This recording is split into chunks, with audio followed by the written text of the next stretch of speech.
A lo largo de los años, y conforme hemos abrazado al Internet como parte de nuestras vidas, hemos entendido los enormes beneficios de tener la información al instante y a la palma de nuestra mano, pero también, las épocas recientes nos han dado de múltiples amenazas que dañan enormemente nuestra percepción del mundo. Estos son 5 amenazas en Internet que dañan tu cerebro.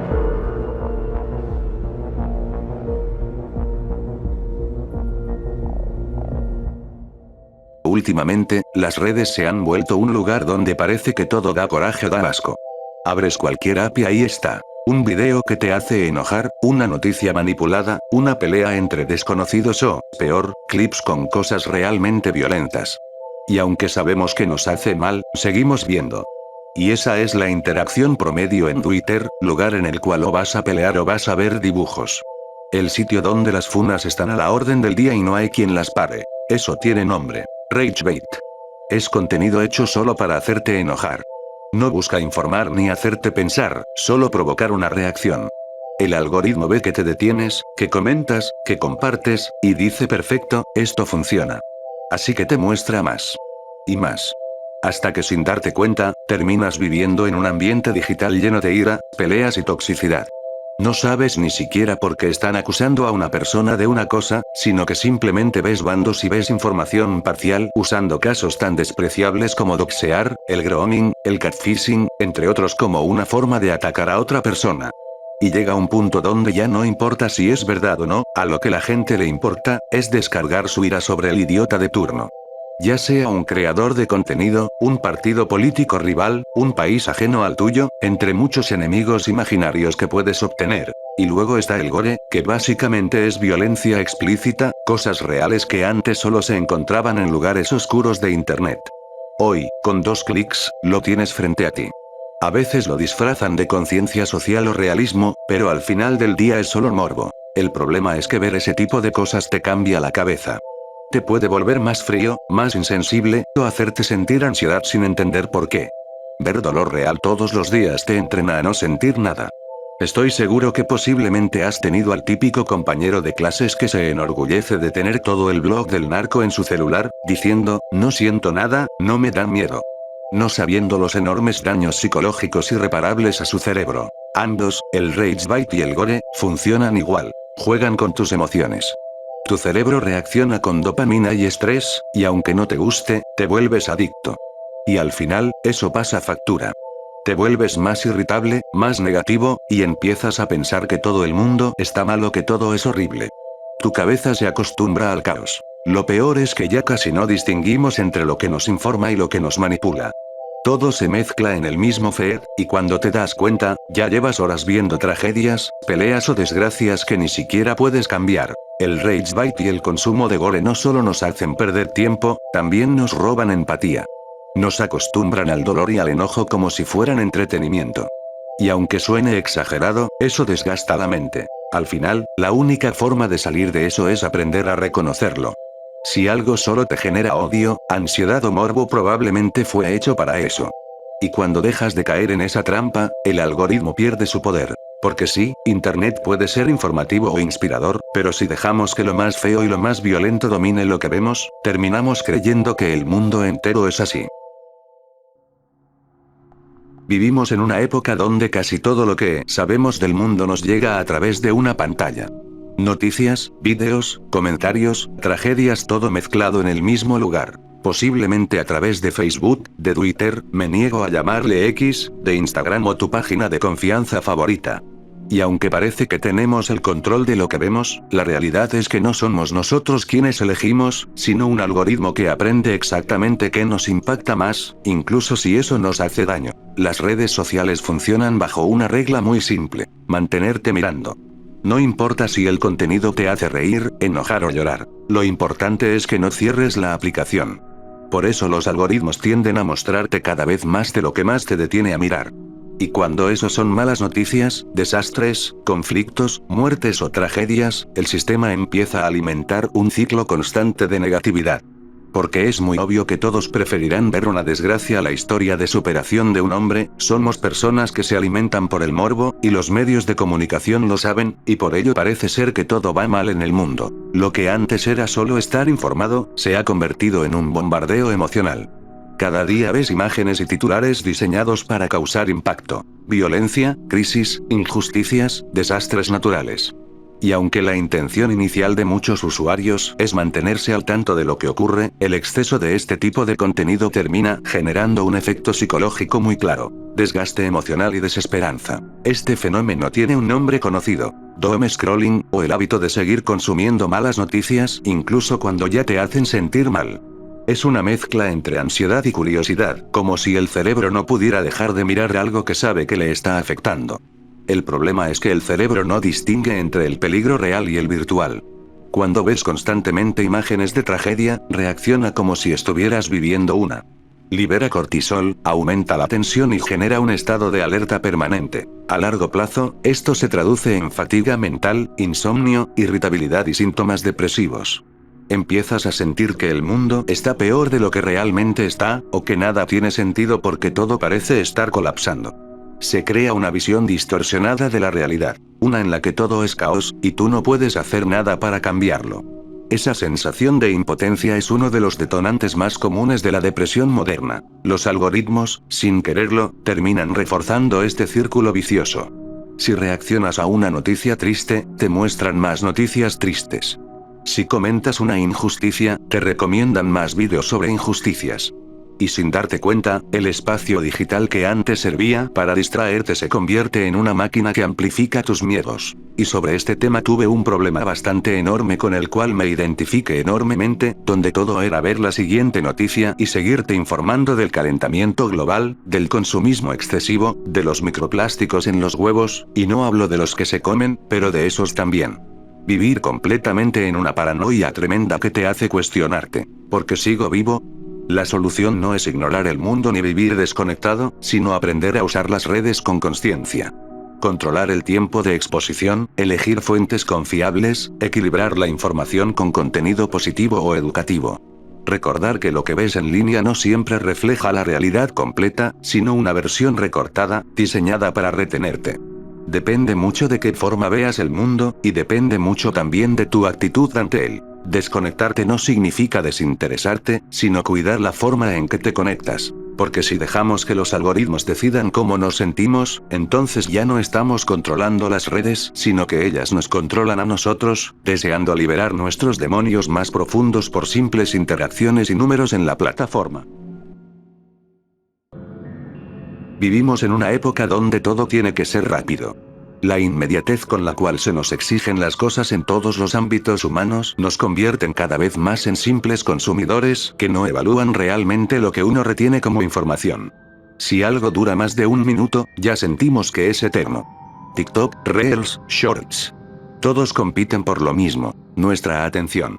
En un mercado tan versátil donde el algoritmo premia a lo más colorido, lo más polémico o lo más ostentoso, existen muchísimas formas en las que nosotros, como creadores de contenido, peleamos porque siquiera des clic sobre nuestro vídeo. Pero lo curioso es que ya ni siquiera disfrutamos el contenido, solo lo pasamos. Un vídeo, luego otro, y otro más.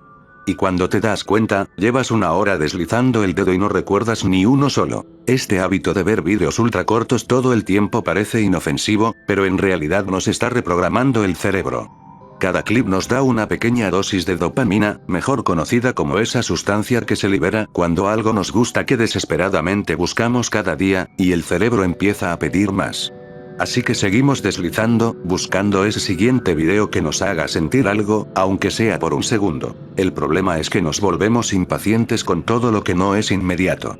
Leer, ver una película larga o concentrarse en una tarea se vuelve difícil. Es como si el cerebro dijera: ¿dónde está mi próximo video? Perdemos la capacidad de enfocarnos por más de unos minutos, porque ya estamos acostumbrados a recibir 1000 estímulos en poco tiempo. Además, esta forma de consumir contenido nos deja una falsa sensación de productividad o de estar informados. Vemos vídeos de ciencia, psicología o filosofía en 30 segundos y creemos que entendimos todo, pero en realidad solo recordamos frases sueltas o datos fuera de contexto. Es prácticamente imposible que aprendas ese vídeo de cómo maquillarte adecuadamente, o que recuerdes ese otro donde te enseñan a hacer un nudo a una cuerda. No aprendemos, solo consumimos. Lo que vemos no se aprende si no lo pones en práctica, y termina convirtiéndose en información basura para nuestro cerebro. Diversos estudios en neuropsicología sugieren que el cerebro humano se adapta al tipo de información que consume con frecuencia. En otras palabras, mientras más se expone a estímulos breves y variados, menos tolerancia desarrolla hacia la quietud, la lectura profunda o la concentración prolongada.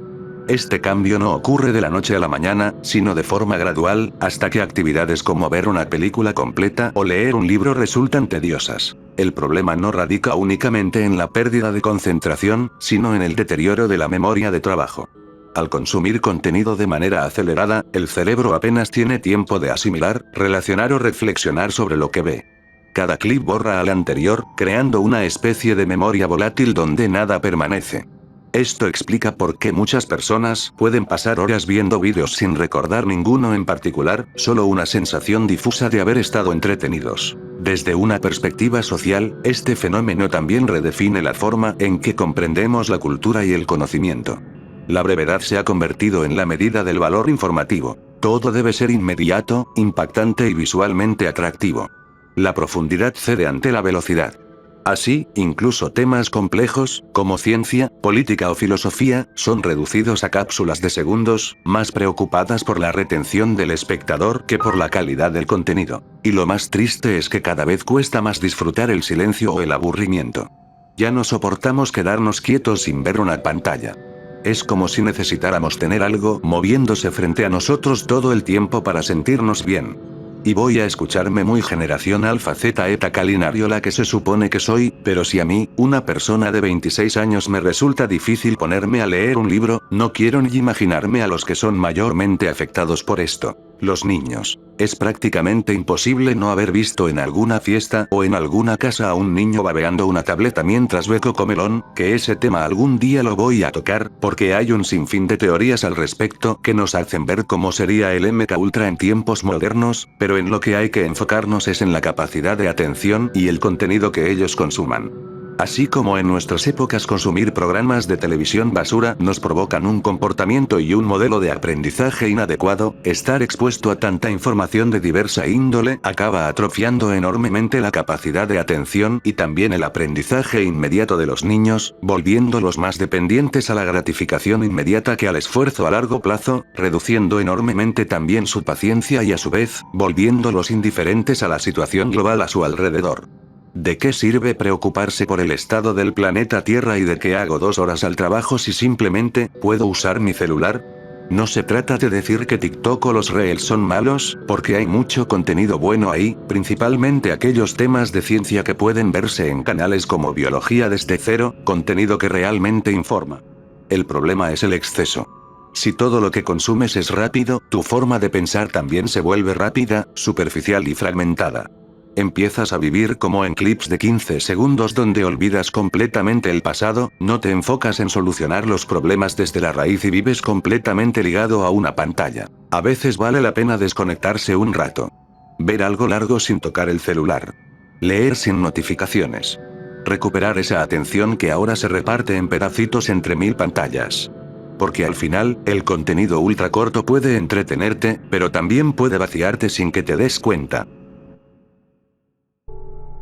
Seguro te ha pasado. Estás en TikTok, pasas un video, luego otro, y terminas viendo un clip absurdo de alguien bailando con filtros raros, sonidos distorsionados y texto que ni tiene sentido, pero no puedes dejar de mirarlo. Eso, básicamente, es el brain rot. Contenido diseñado para ocupar tu mente sin darte nada a cambio. No hay ninguna lección, no hay ningún aprendizaje, solo vas a ver ese reel de un gato creado con IA siendo engañado por otro en un romance muy de telenovela. El término brain rot viene literalmente de pudrición cerebral, y aunque suene exagerado, describe bien lo que pasa cuando pasamos horas consumiendo cosas que no aportan nada. Vídeos absurdos, ediciones sobrecargadas, memes reciclados, repeticiones sin fin, sonidos saturados o frases sin contexto. Todo rápido, ruidoso y caótico, pero adictivo. Aderezado de un montón de apariciones repentinas de texto, sonidos sacados de tu página de stock favorita y una muy buena amenaza para tu capacidad cerebral. Este tipo de contenido no busca hacerte pensar, sino mantenerte mirando. Juega con el mismo principio que las tragamonedas. Estimulación constante. Colores fuertes, cortes rápidos, música pegajosa. Ahora entiendes por qué cada que entras al casino ves absolutamente bañado en oro y a tu abuela gastando la pensión del bienestar. Cada segundo está diseñado para que tu cerebro diga solo un video más. Y sin darte cuenta, pasaron 2 horas. El problema no es solo perder tiempo, sino acostumbrarte a ese nivel de estímulo. Cuando ves algo más tranquilo, una película, una conversación o un video informativo, sientes que es aburrido. Tu cerebro ya está acostumbrado al ruido, al caos, a la recompensa inmediata. Y eso afecta tu forma de pensar, tu paciencia y hasta tu humor. El contenido de baja calidad, además, se propaga porque es fácil de digerir. No necesitas entenderlo ni prestarle atención, solo mirarlo. Es un entretenimiento vacío, pero funciona porque da una sensación de escape. Es lo que pones cuando no quieres pensar, cuando solo quieres desconectarte del mundo por un rato. El problema es que ese rato se vuelve costumbre. Y lo peor es que los algoritmos saben perfectamente lo que te engancha. Si te quedas 3 segundos más viendo un clip absurdo, te van a mostrar 20 más iguales.